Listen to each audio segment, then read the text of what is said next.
Hello, good morning everyone. We are from Group 6 and today we will present the topic about analyzing speech sound structure of Indonesian child language written by Susanto, Nanda and Chung Susi. And before we start to the material, this is our group member. I am Jechyta and my friends Annisa, Meutia, Widyananda, Serena, Dinda, Azzahra and Muhammad Rizky Fauzi. Next, we move to background research. So, the topic of this research are language development in children is gradual and shaped by environment and interaction, and then children's speech often lacks the phonological completeness of adult speech. So, the research talks about how Indonesian children speak and how their speech sounds are different from adults. When children are learning to talk, their pronunciation is not always perfect. So sometimes they say words in the simpler or shorter way.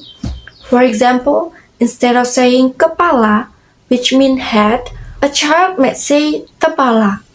Or instead of saying takut or scared, they might say tatut. Next one is the methodology. Speech data from 37 Indonesian children, which is 20 male and 70 female, aged between 1 year 2 months and 5 year 2 months. Speech samples were recorded from children in Lampung Province, Indonesia, who were native speakers of Indonesia. The children's spoken words were transcribed along with their adult counterparts and their meanings. Phonological aspects were classified to identify differences between child and adult pronunciation. And the last, the use of the RAAT software was used to analyze phonetic properties like intensity, duration, and pitch to support phonological findings. In this slide, I will explain some common phonological process found in children's speech. At first, there are syllable deletions. This happens when children leave out an unstressed syllable in a word. For example, the word bolong may become long. This is very common when children are still learning to speak. Next is nasal assimilation.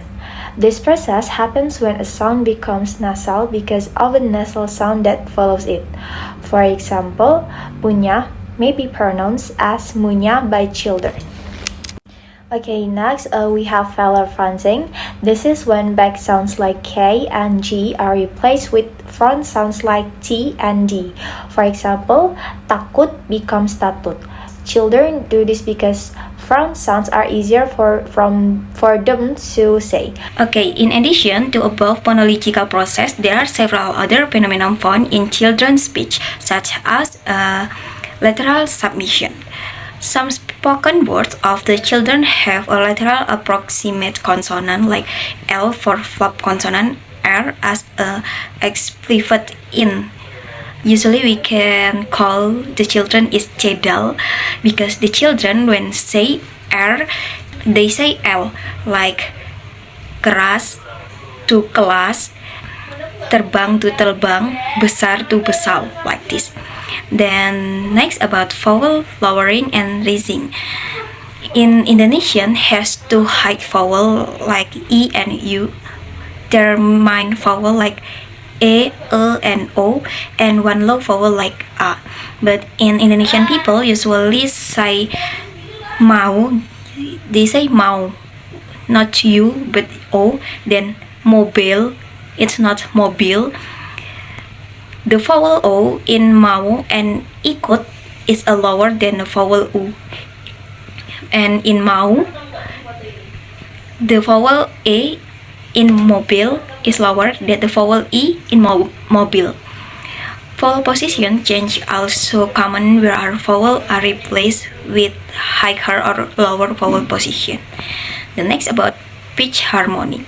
The pitch contour of the words spoken by the child match those of the words spoken by the adult.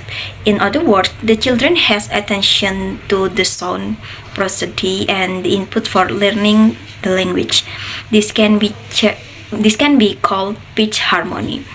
In some cases, although in pronunciation of words is not phonemically perfect, children can follow the tone pattern used by adults when speaking. For the example, the word Krakatau can be pronounced children is usually pronoun atau, but the children same tone like Krakatau, and they say atau like this. This high slow sound is the same with the adult like this. So, from this study, the researchers discovered 6 main patterns in how children pronounce words. The first one, syllable dilation. Second, nasal assimilation. Third, velar fronting. Fourth, lateral substitution. And then vowel changes, lowering or raising. The last one, pitch harmony. So in conclusion, this study shows that children's mistakes in speaking are not random. They follow some patterns. These patterns are a natural part of learning to speak. If parents and teachers understand them, they can help children learn to talk more easily. That's all from Group 6. Thank you very much for the attention. Wassalamualaikum warahmatullahi wabarakatuh.